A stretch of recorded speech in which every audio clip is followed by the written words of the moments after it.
The conditions here are worse than any prison. This is a real-life Sodom and Gomorrah, and it presents a massive failure of international cooperation to find a solution to electronic waste.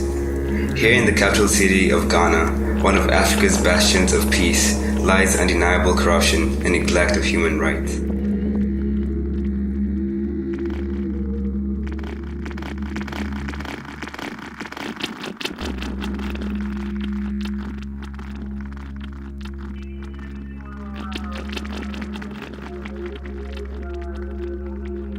40,000 people live crammed together in this 2 square mile slum. Many of the boys working in Agboboshi come from northern Ghana, the poorest part of the country. Some were sold by their parents, others left in hopes of finding a source of sustainable income, and others still were deceived into agreements which have them working to pay off impossible debts. Lack of education and skills has left these boys unable to find work far from their homes, so they took refuge with each other in the only place they could. This is the story of the boys.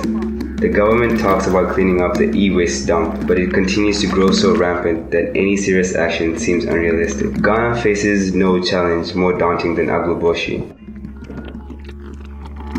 Wolfgang Kosi Ampem is the head of the Help the African Child Foundation, a youth-based NGO in Accra, and works more closely with the boys of Agboboshi than anyone else. Because of their common background, he is one of the few outsiders that the boys will speak to. Wolfgang is also from the northern region, from the same villages as some of the boys here. He was born in a coma and as a result was a candidate for ritual sacrifice, an underground practice that occurs in some of the rural backwoods of the country.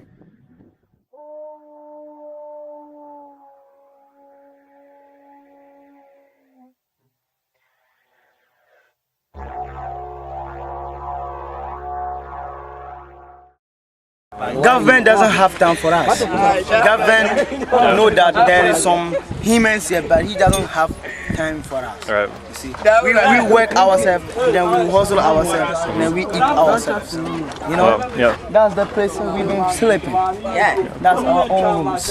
Yeah. We sleep here, we sleep. There are so many in this house. So many people, and there are some people in this place. Me, I did here 7 years. I know more to my young 7 years. When you hustle this place, you reach 1 year, you get back to North, and then you look after your parents, and then you come back. Where do your parents live here too? Or? Oh yeah. Your parents, they are in North. They live up in the north? Yes, we are only in here. Okay. Our parents stay in North.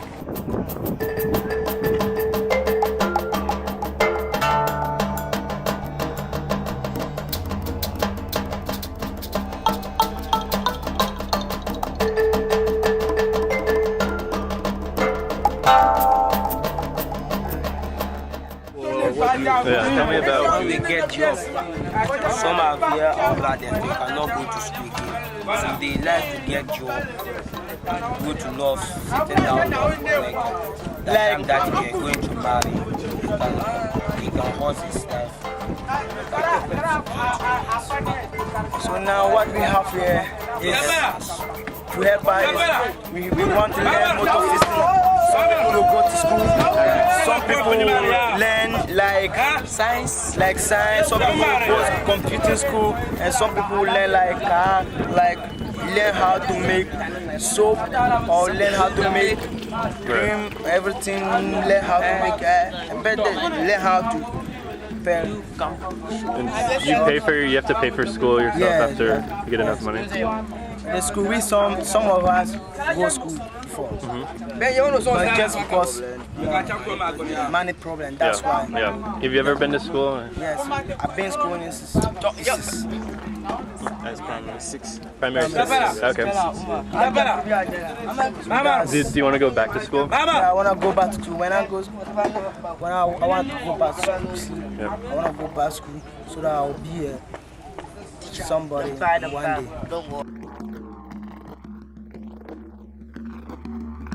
Wolfgang miraculously survived his parents' attempt at his life and ended up on his own in Accra, fighting every day to survive, and as a result has devoted his life to helping those who face similar challenges.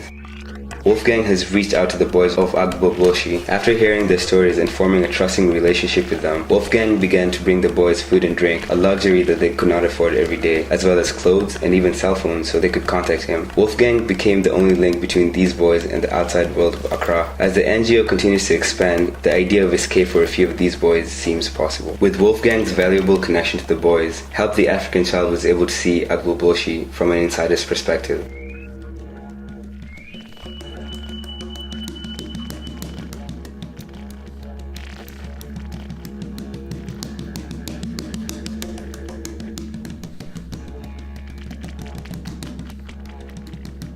The police stay out of Agboboshi, which allows criminal organizations to thrive.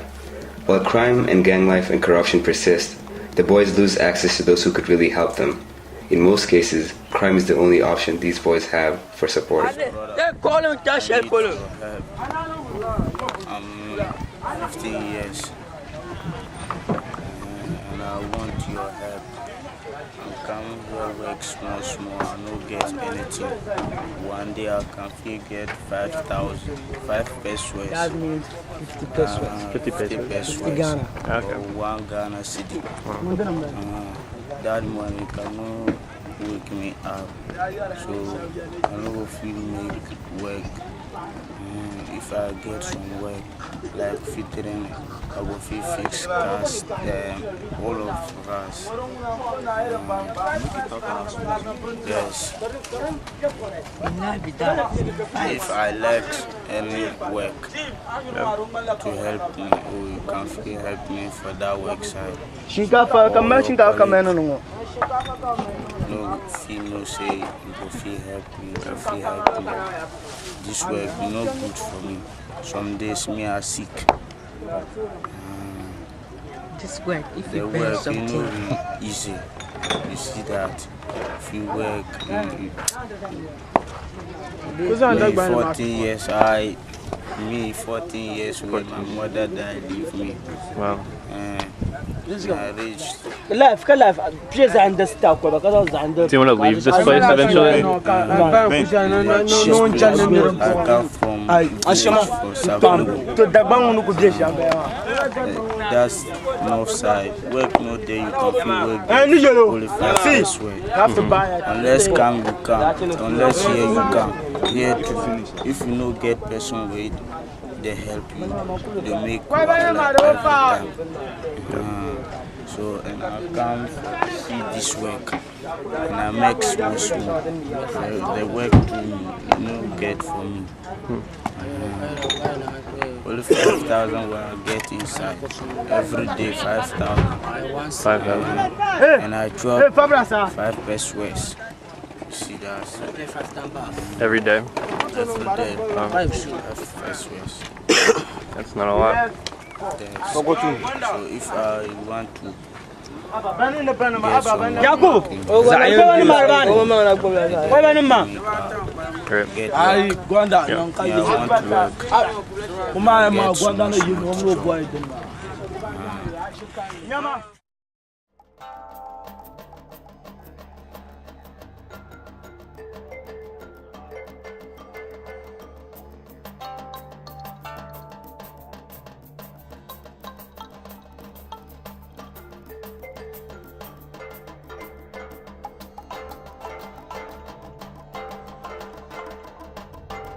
Until the Ghanaian government commits to really cleaning up the slum and creating social welfare programs for the boys, the problem will only get worse at an exponential rate. Help the African Child has been making progress in improving the quality of life and chances for survival for some of the boys, but there's only so much that we can do without outside assistance. These pictures were taken by Valentino Bellini, a professional photographer and friend of Wolfgang's. The boys of Agboboshi are exposed to many dangers and live in filth like animals. In addition to danger from crime and violence all around them, they are constantly exposed to a number of deadly toxins from the smoke that their work produces. Some of the toxins and carcinogens that the boys breathe in regularly include americium, mercury, sulfur, brominated flame retardants, cadmium, lead, beryllium oxide, and many other noxious gases. These all cause serious health problems when exposed to and inhaled, and even the youngest boys in Agboboshi already show signs of severe illness.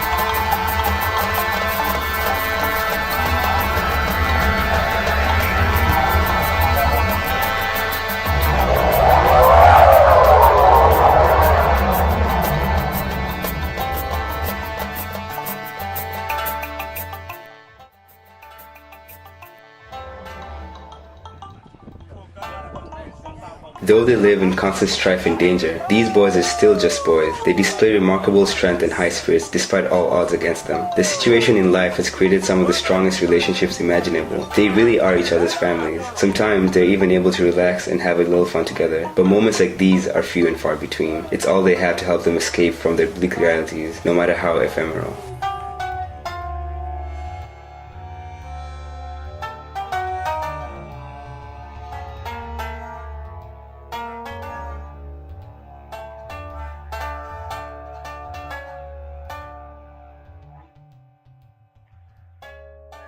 Our problems is Your house. that are police down here. We want to cover the back. Here, we want to cover the backs.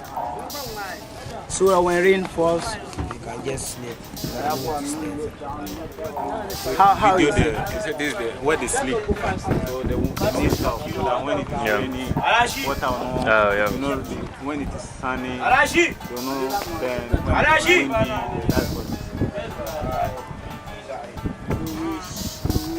So many people come here to give them empty promises. So they'll do this, they'll do that, but they never help them. So even these are some of the people that came, they only took pictures. Yeah, they have their big picture up there. They never helped them.